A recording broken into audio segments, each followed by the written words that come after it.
Gobierno de Navarra. Nafarroako gobernua.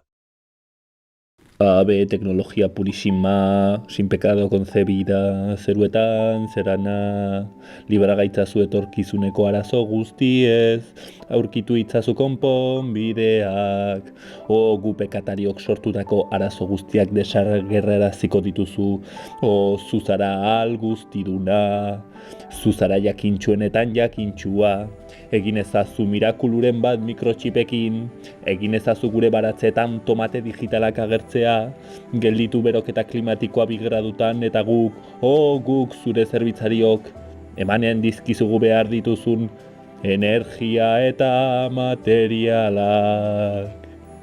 Gaur, Mendebaldarron arazo kritikoenetako batez arituko gara. Teknooptimismoa edo teknolatria.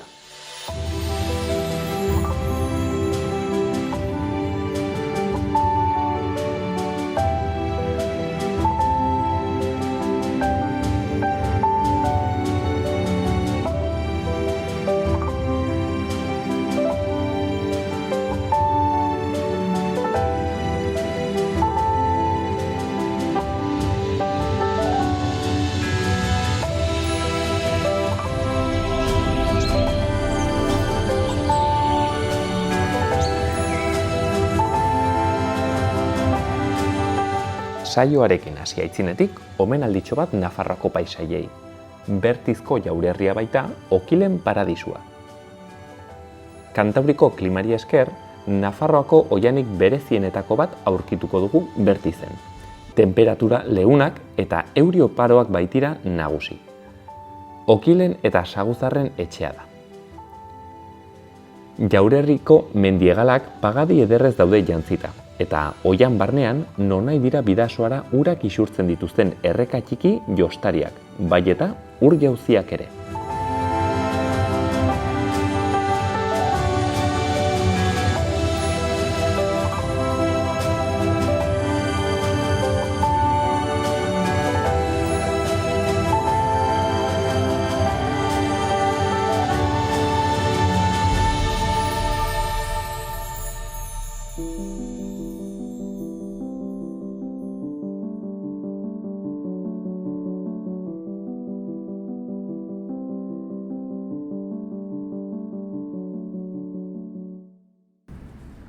Bueno, eta gaurkoan Iñaki Bartzenarekin gaude, bera ekopoleko ikerlaria da, eta baita ere ekologistak martxaneko kidea, hanka bakoitza munduetako batean, egunon, Iñaki? Egunon, Gorka. Bueno, gaurkoan solastuko gara, bizket teknooptimismoaren kontuaz, ez? Neri bereziki txokantea egiten zaidan gai bat, batez ere ez bazaude sartua mundu honetan, eskemak erabat hausten dizun kontu bat dela, ez? Teknooptimismoarena, teknolatriarena. Orduan, Iñaki, nonbaitetik hasteko. Azal zenezake titular batean, zer den teknooptimismoa eta igual adibide bat eman? Bai, teknooptimismoa edo teknolatria da pentsatzea edo teknolofilia, ez?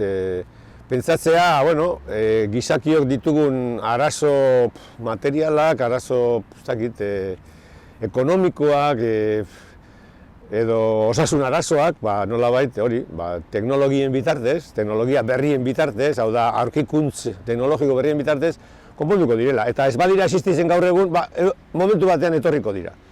Hau da, pentsatzea etorkizunean gero eta teknologia hobeagoak izango ditugula, eta horregaitik soluzioak topatuko ditugula. Gizakiok trebea gara eta lortuko dugu. Hori da jarrera bat nire ustez engainagarria. Engainagarria zen, mugak batzuk baditugu, naturalak direnak, gu mundu honetara etorri aurretik egon zirenak, egon direnak, eta adibidez, materia asko dago lur planeta hontan, baina mugatua da. Hau da, daukagun petroleoa, daukagun uranioa, daukagun gasa, eta hori baino gehiago ez dugu lortuko. Bai, beste planeta batera. Hori da teknooptimismoa. Hori da teknooptimismoa. Errango zenuen teknooptimismoa dela izatea fede irrazional bat teknologian? Bai, eta fedea eta zientzia, pasan egunean entzun nuen telebistan, esatari bati, Bizkaiko bati entzun nion, Bai, gaur egun pandemia garaian gaudela, nolabait zientziaren gainean fedea izan behar dugu. Ez, fedea da gauza bat eta zientzia da beste gauza bat. Eta, bueno, espirituak eta espiritualtasuna eta fedea eta hori, bueno, oso zilegia da, hori bakoitzak berea, hori norberak eraman behar du aurrera, ez? Munduan zehar badago, bueno, modu askotako espiritualismo eta bar, baina fedea da gauza bat, beste, eta nolabait arlo zientifikoan edo, eta kasu honetan bai, teknologiaren alorrean nolabait ari gara nolabait arazo praktiko material, fisikoak, ekonomikoak konpontzen, eta horretarako fedea soberan dago. Eta fedea soberan. Eta fede haunitz dugu teknologian, gure jendarte honetan, ez? Mendebalde progresista honetan? Baina, bakarrik ikusten ditugu teknologiak ekarritako gauza onak, eta ez dugu beste plateran ikusten teknologiak ekarritako problemak, ez? Adibidez, armagintzan, armak. Hor dago teknologia oso eskor bat, eta esango nukenik adibidez, teknologia nuklearrak sortutako problemak, edo mehaztegi industriatan, gauza askotan, teknologiek sortu arazi dituzte arazo ekologikoak, sozialak, ekonomikoak, migrazioak, eta bar, ez? Orduan, teknologiak esan nahi du mundu industrial honetan topatzen ditugun baliabideak nolabait gauzak aurrera egiteko eta batez ere hazkunde ekonomikoa lortzeko. Eta nire ustez hori da planteamendu erratu bat, zeren gure planeta honek mugak ditu. Muga geografikoak eta muga naturalak, eta oianak oso handia direla, Amazonia oso handia da, baina nolabait triskantza handi batean sartu dugu eta gaur egun arazoak ditugu planeta osoan zehar. Orduan ere haunitz gara eta haunitz kontsumitzen dugu, ez? Bai, Iñaki, hain zuzen ere norbaitek erranen dugu, baina ze arazo da gor, teknologiak lortzen duena da gu efizienteagoak izate, adibidez, LED bombilla batek kontsumitzen du, bombilla inkandescente batek, baina gutxiago. Hori, ez? Baina hor dago Gibbons, hemen liburu honetan, liburu oso polit honetan, Ernest Garziak esaten du nola, Gibbons 19. mendearen erdian, ekonomilaria, planteatu zuen Robert Gibbons paradoja bat, eta berak aztertu zuen ikatzaren problematika, eta ikatza gero eta efizienteago erabiltzen zala lokomotoratan, tren makinatan, baina gero eta tren makina gehiago zegoela eta gero eta ikatz gutxiago. Orduan, Gibbons igual nahi gabe desazkundearen teoria ipini zuen mahai gainean. Eta nolabait hori, gero eta efizienteagoa dira LED bombilla horiek, egia da, baina gero eta horren bitartez eta hain onak direnez, milioika eta milioika sortzen baditugu, energia elektriko gehiago konsumituko dugu. Eta hori da gertatzen ari dena. Kontua da, aurrezten badugu nonbaitetik, orduan gure sistemak konsumitzen duen ez dena, aurrezten badugu, aurreztu den hori. Hori da, adibidez, turismo ekologikoarekin gertatzen dena. Turismo ekologikoa hobeagoa da, nire ustez turismo ekologikoa edo da oximoron bat, kontradizio in terminis, baina eske betu, Benidorrera doaz milioika persona, baina turismo ekologikoa talde txikiak, talde txikiak biderkatzen baldin badira, eta orduan azken baten konturatzen gara, batzutan, bide aurrerapen ekologiko, teknologiko horiek ez badirak ondo kontrolatzen, nolabait azkenean problema bihurtzen dira, biderkatzen direlako modu sustengaezinean. Hortxein Gibbonsen paradoxa, Wikipedian bilatzeko, hemen ez dugu asti gehiago sakontzeko, baina oso kontu interesgarria. Bertze kontu batekin segitzeko, aipatu duzu, teknologiak, bomba nuklearrak, izatean dituen kalte sozialak, baina hor beti erraten da gauza bat. Baina teknologiak ez dira ez onak, ez txarrak. Kontua da nola erabiltzen den, ez? Hau da neutraltasunaren tesia. Aiztoaren metafora hori, ez? Baina ez da horrela. Adrian Almazanek bere liburuan bereizten ditu oso ongi teknika eta teknologia, ez? Teknologia da nolabait gure sistema produktibo industrial kapitalista edo sozialista izan zitekena. Nolabait dagoen dimentsio bat, nolabait gauzak egiteko, nolabait hazkundearen bidetik. Beti bilatzen da nolabait, ditugun muga fisiko-biologikoa ganditzea eta akumulazio edo nolabait produkzio gehiago lortzea, ez? Baina hori ez da beti posible. Hau da, nolabait teknologiek lagundu ditzakete gauza batzuk egiteko. Ez dago dudarik adibidez, kobalto bomba baten bitartez pertsona bati bere minbizia tratatu litzaiokela eta agian tumore bat kendu. Hori da energia nuklearraren erabilera oso berezia, nik horren kontra enitzak egongo. Badaude adibidez bioteknologian, ez? Badaude erabilera, adibidez insulina egiteko, erabiltzen dira genetikoki tratatutako organismoak. Bueno, hori da erabilera, osasun erabilera oso partikularra, ni horren kontra beste, hau da, badaude teknologiaren erabilera batzuk, ona direna, baina berez teknologia batzuk, adibidez teknologia nuklearrak, edo adibidez digitalizazioak, edo adibidez nolabait behartzen duela sistemaren funtzionamendua handitzeko inertzia bat sortzen du, eta inertzia hori ez da neutrala. Evaristo garraten zuen, no se hacen bombas para no explotar, edo. Hori armagintzarena da, armak dira defenditzeko, defenditzeko bakarrik ez. Normalean, eta horren gauden egoeran, Ukraina eta Rusia bitartean, eta jendea pentsatzen du, ostia, azten baldin badira arma nuklearrak etortzen dira, edo etor daitezke, existitzen direlako, eta pilatuta daudelako, ez? Nolabait esan da, teknologiak ez dira neutroak eta bere erabileren arabera onak edo txarrak, ez. Teknologiak behartzen zaitu modu batera bizitzera edo egitera, eta inertzia hori ez da neutrala. Adibidez, nik entzuna dut datua oso interesgarria dutzen zaitana, YouTubeen sartzen garenean ikusten ditugun bideoen 70% dira sugerentziak. Hori da sistema teknologiko batek. Hori da algoritmo batek lortzen duen zure erabileraren arabera markatzen dizu. Hori da gaur egun konsumismorako edo nolabait publizitate industritu bat jendeari harrapatzeko bere gustoekin. Hori da nolabait inertzia bat, baina beste alde batetik esango dizut, ez? YouTube da munduan gaur egun elektrizitate gehien gastatzen duen enpresa. Eta horrek esan nahi du, teknologia digital horiek ematen dute neutralak direla energetikoki eta ez dira batere neutralak. Bertze kontutxo bat, Iñaki, igual aldentzeko pixket nuklearretatik, energia berriztagarriak. Eskema erresa da, ergai fosilak arazoa dira, jar ditzagun ergai berriztagarriak, ez? Energia berriztagarriak barkatu. Energia berriztagarriak teknolatria dire, teknooptimismo dire? Batzuentzat bai.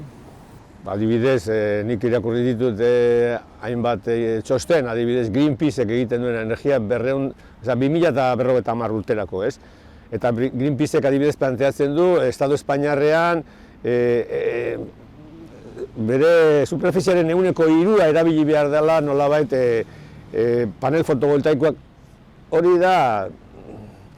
Hori ezinezkoa da. Hau da, guk beti esaten dugu, energia berriztagarriak beti existitu dira. Ikatz fabrikak baino lehen, nolabait uraren energia, kanalizazioak eta presak eta urtegiak erabiltzen ziren, nolabait energia elektrikoa lortzeko. Haizea erabili dugu beti belontzietan, eta beti erabili ditugu eguzkiak ematen dizkigun energiak. Biomasa, eta bar. Aro industrialean, hasi ginen energia fosilekin, eta konturatu gara, agortzean ari direla, asko erre egin ditugulako, ez? Orduan, energia berriztagarriak dira soluzioaren parte, baina pentsatzea, aizerrota ipini daitezkela, Nafarroan, ez? Nafarroan badaude, ez dakit, 18-20 leku diferente da, hori ondo dau, baina noiz arte jarraituko dugu egin den, zenbateraino hau da, noiz onartuko ditugu mugak. Gibbonsen paradoja berriz, ez? Berdin, hau da, nolabait... Momentu batean gelditu behar da kontua, oiz? Bai, energia berriztagarriak ez datu zerutik, hau da, aizerrotak egiteko, edo panel fotovoltaikoak egiteko, edo auto elektrikoak egiteko behar ditugu metalak, behar ditugu nolabait petroleoa, eta behar ditugu erregai fosilen laguntza hori martxan jartzeko. Orduan, onartu ditzagun mugak, eta onartu dezagun ezin dugula etengabean hazkunde ekonomikoan ibili. Batez ere lehenengo munduko herrialdetan. Hori ezinezkoa dela, eta hor nolabait, hori ez badugu onartzen, ez dugu ikusiko nola energia berriztagarriak dudarik gabe ate bat dira gauzak hobeto egiteko, baina ezin dira etengabean handitu eta ezin dira etengabean egin, zeren ez dato zerutik eta materialak dira eta behar dituzte nolabait material eskasian dauden material horiek. Orduan, onartu dezagun, bide badirela, baina ezin ditugula zabaldu txikle bezala leku guztietara. Iñaki, justo zerutik etortzen direla diruditen bertze kontua dire Next Generation diru laguntzak, ez? Eta hain zuzen ere, seguraski fondoan dutena da, oinarrian dutena da, hazkundearekin segitu nahi izatea.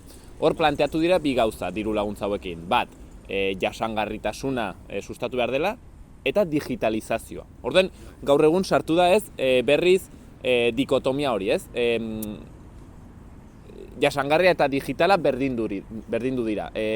Hori hala da, ez alda oksimoron bat, Joseba Azkarraga dioen bezala. Bai, guztiz ados Joseba Azkarraga gure ekopoleko kidearekin, hau da, horre nolabait, aspalditik, nolabait gu kapitalismo berde deitzen dugun fenomeno hori sortu da, esanez, krisi sozioekologiko batean gaude, baina krisi ekologikoari buelta bat emanez horre nolabait negozioak egiteko beste txoko bat bilatu dezakegu, ez? Eta Europar Batasunak, pandemiaren garaian hain zuzen ere, asmatu du, deuda publikoaren beste programa handiena inoiz egonez dana, eta nolabait ipini dizkio bi abizen horiek, ez? Digitala eta berdea, ez? Eta guretzako ez da bata eta ez bestea, ez? Nolabait esan da. Digitalizazioak ematen du, gauzak, batez ere negozioak, batez ere akumulazio ekonomikoa posible egiten duela azkarrago eta nolabait materiarik gabe, ez? Aspaldiko partez hitz egiten digute ekonomiaren desmaterializazioaz. Ez da ematen, lehen Gibbons paradojaren bitartez, ez, beti gaude leku berdinean. Bai, ordenagailu batekin gauzak errezago eta azkarrago egiten dira, bai, baina zuk milaka eta milioika ordenagailu pintzen bat dituzu martxan, energia elektriko gehiago gastatzen duzu, material gehiago, aluminio, berune, kromo eta horiek erabiltzen dituzu, eta horrek esan nahi du nolabait zure hazkunde digital horrek eskatzen duela materia eta energia gehiago. Orduan, hor dago kontraesan bat, eta ikusten ari garena, ez? Orduan, hori alde batetik, eta gero, pentsatzea prozesu digital horiek edo prozesu, berde horiek ekologikoak direla, ere bai da ez ikustea. Lehenengo tamen, kuriosoa da, ez? Askotan konfunditzen dugu energia eta elektrizidadea, eta ez dira gauza bera, ez? Gure arropa, gure kotxeak ez dira elektrikoak eta energia pilo bat gastatzen dute. Orduan, energia da parametro oro bat, eta elektrizidadea vektore bat, energia erabiltzeko vektore bat. Nolabait, esango nuke, ez dela importantena gure bizitzan, ez? Gure gasto elektrikoa da 4%, 6% gure energiaren gastotik konparatura. Eta orduan, gaur egun, pentsatzea, digitalizazioaren bitartez, nolabait, gure konsumoa, gure produzioa, berdeagoa izango dela, hori ez dago frogaturik eta ez da horrela. Ez daude kotxe digitalik. Ez dago, eta kotxe elektriko bat egiteko behar duzu pilo bat. Nik esango nuke, kotxe elektrikoak behar ditugu, bai, ambulantzia elektrikoak, autobus elektrikoak behar ditugu, eta kotxe elektrikoak behar ditugu, baina pentsatzea, gure parke mobil hau elektrikoa bihurtuko dugula, esango nuke nik, nondik aterako ditugu materialak. Hori ezinezkoa da, orduan, nolabait esango nuke berde eta digital lelo horretan osimoron bat dago eta nik esango nuke faltsukeri bat dagoela, ez? Eta da, ez onartzea, nolabait, Europar Batasunak agian bere hazkunde ekonomikoari, batez ere parametro fisiko-biologikoetan, geldiune bat jarri behar diola, nolabait, aspaldiko partez, ja, John Stuart Mill eta beste batzuk esaten egoera estazionario batean, egon, nolabait gauzak birpentsatzeko eta gauzak beste modu batera egiteko. Egiten duguna da kontrakoa. Zor publikoaren, hori plan Marshall berri bat martxan jarri, nolabait astindu ekonomiko bat egiteko, eta horreri izate dugu digitala dela, eta berdea dela, ez nago bat. Zuk erranduzuna, ez? YouTube dela elektrizitate gehien kontsumitzen duen enpresa. Edo erraten dute, adibidez, guk erraten dugu la nube, ez? Odeia, interneteko odeia, interneteko odeia dire almazten gigante batzuk, ez? Ordenagailuz eta txip eta elektrizitate. Oketala orduz ari direnak izugarrizko energia konsumoa egiten. Digitala da erabat materiala. Guztiz, horregaitik esaten dut, hori, digitala dana ez dela espirituala, ez dela inmateriala, guztiz kontrakoa. Orduan, kableak dira. Bai, kableak eta elektrizidadea eta energia eta baita ere, kableak direnez bai materia pilo bat, ez? Kobre, kobalto, ez dakiz zer, eta berdin, aizerrotak, berdin, orduan, orain adibidez, nahi baldin baduzu, hidrogenoa, bihurtu da, hidrogenoa pilo bat dago munduan, behitu, uraren barnean dago hidrogenoa, bai, aspaldiko partez dakigu hori, baina uraren barnean dagoen, uraren baitan dagoen hidrogenoa eta oxigenoa bereiztea horrek kostu energetiko askoz gehiago du, gero lortzen dugun hidrogeno horrek ematen duena baino, orduan. Hidrogenoa, interesantea izan daiteke hidrogenoa, nolabait, elektrizidadearekin prozesu produktibo batzuk ezin direla egin, nolabait, baina pentsatzea, baina berriz diot, hidrogenoa ez da energia iturri berri bat, da vektore bat energia konsumitzeko. Eta, ondo dago hori, baina hori de repente, burruka erraldoi bat sortu da enpresa energetikoen artean, aber nork lortzen duen elektrolisis handi horien bitartez hidrogeno gehiago. Nire ustez erratuta dago bidea, etorriko dira diru laguntza izugarri handiak hidrogeno instalakuntza horiek aurrera ateratzeko, eta nire ustez bide erratuta dago, nolabait, etekin izugarri handia egingo dituzte batzuk, guztien kontura nolabait aurrekontu publikoekin. Eta hori da kontutan hartu behar duguna, ez? Zertarako behar dugun energia, zemotako energia behar ditugun, eta nolabait, nola antolatzen dugun hori, modu publiko baten, ez benefizio pribatu baten, edo poltsiko pribatu batzuetara joateko diru publiko horiek, ez? Hoxen, da, ez? Betikoa gaude erabilera excepzional bat eta erabilera masibo baten arteko diferentzia hori. Iñaki, aietu gara pixket, gaurko elkarrizketa txiki honen bukaerara, akitzeko galdera bat. Erran dugu, segurazki alternatiba ez dela teknologiarekin gaur egungo guztia ordezkatze eta konpondu nahi izatea, baizik eta eman behar dela gure bizitzetan aldaketa bat, hala ere. Badaude teknologia onargarriak, teknologia alternatiboak, akaso biomi mesiaren kontzeptu izaten alda? Hori da Jorge Reismanek bere liburuan planteatzen du, gauza oso logiko bat, ez?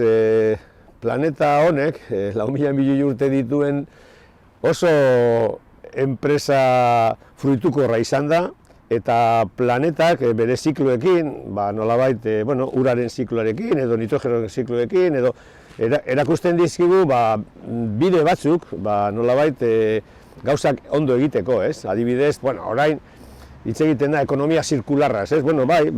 Zuk baso bat ikusten baldin baduzu nola funtzionatzen duen, nolabait, goitik bera, behitik gora, nolabait, horre, nolabait, material eta energiaren zirkulazio badago, baina modu honean. Guk, aldugun neurrian, aplikatzen baldin baditugu, naturak, lur planetak, amalurrak erakutzen dizkigun bere funtzionamenduak, igual, hobeto integratuko gara eta agian krisi ekosozialari erantzun bat emoteko parametroak aurkituko ditugu. Gizarte industrial baten bizi gara eta gizarte industrial honek behar dituen nolabait transizioak, ez? Nire ustez, oreka bat bilatzeko zeren oso desorekatuta bizi gara. Bai, badaude nolabait, nire ustez teknologia nolabait esango nuke gizakion tamainazkoak, nolabait tokian tokiko errealitateetan inplantatu daitezkenak, gastu material eta energetiko asko beharriz dituztenak, nolabait gauza beste modu baten antolatzeko. Bai mugitzeko, adibidez, bizikleta da teknologia bat. Hori da, 21. mendeko teknologia. Bai, hori, eta da, distantzia normal baten, 2 kilometro eta 25 kilometro bitartekoa, hoberena, eraginkorrena. Orduan, badaude teknologia batzuk erabili daitezkenak, eta nire ustez, horretan esfortzu handia egin behar dugu, baina, karo, zer da soluzionatu da duguna? Jendearen bizimodua, nolabait, krisi ekosozialari buelta bat emotea, edo batzuen negozioa egitea berriz, nolabait, kapitalismo berdearen hildotik, lehen esan duten moduan, aprobetxatu krisi ekologikoa negozioa egiteko. Pilatze edo akumulazio kapitalista hori baldin bada irtenbidea, nire ustez gu planteatzen ditugun teknologia ekologikoago horiek ez dira oso zuzenak. Hortzen, Iñakiren hausnarketak, gai polemikoa bezain beharrezkoa gaur jorratu duguna, tekno-optimismoarena, teknolatirarena, eta hoxen, hau sarrera bat bertzerik ez da izan, zuek sakondu gehiago.